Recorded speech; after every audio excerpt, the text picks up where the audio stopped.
All right, today we're diving into a really fascinating military incident. It's one of those case studies that completely messes with how we think about failure. We're going to break down an official Air Force investigation into a missile defense system that went wrong.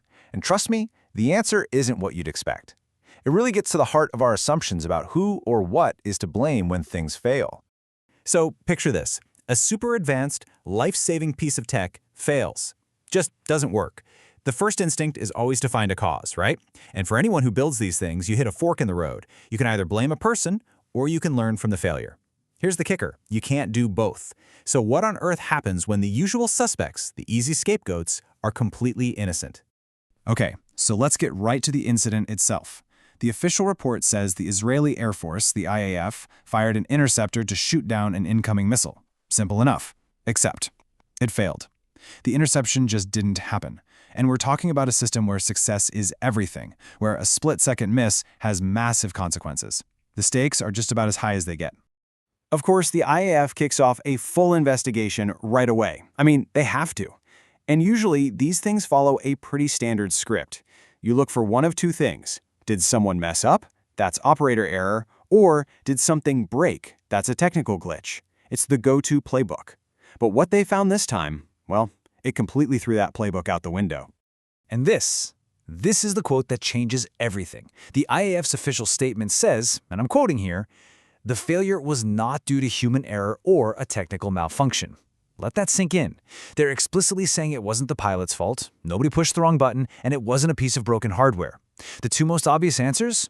Gone. So let's just be crystal clear on this. The investigation confirmed the operators did their job perfectly. And the system itself, all the hardware, all the software, was working exactly the way it was designed to. So when you take the two easiest explanations off the table, you're forced to look somewhere else. You have to stop looking at the person or the individual part and start looking at the system as a whole, in all its complexity. But wait, the plot thickens. Because here's the thing about failure analysis. You can't just look at what went wrong. You have to look at what went right. And the investigation didn't just focus on this one single failure in a vacuum. They looked at everything that happened that night. And that's when they found something that makes this whole thing even more mysterious. See, that one missile that got through, it wasn't alone. It was actually a pretty intense night for the defense crews. There were other threats coming in, and get this, they were identical to the one that wasn't stopped. We're talking the same type of missile targeted by the exact same defense system. And here is the heart of the paradox.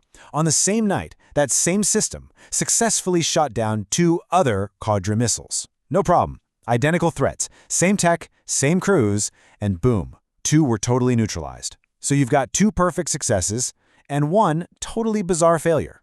How does that happen? Now, for any safety engineer out there, this is the real puzzle, right? On one side, you have total success. The system worked perfectly twice. It proved it can do its job.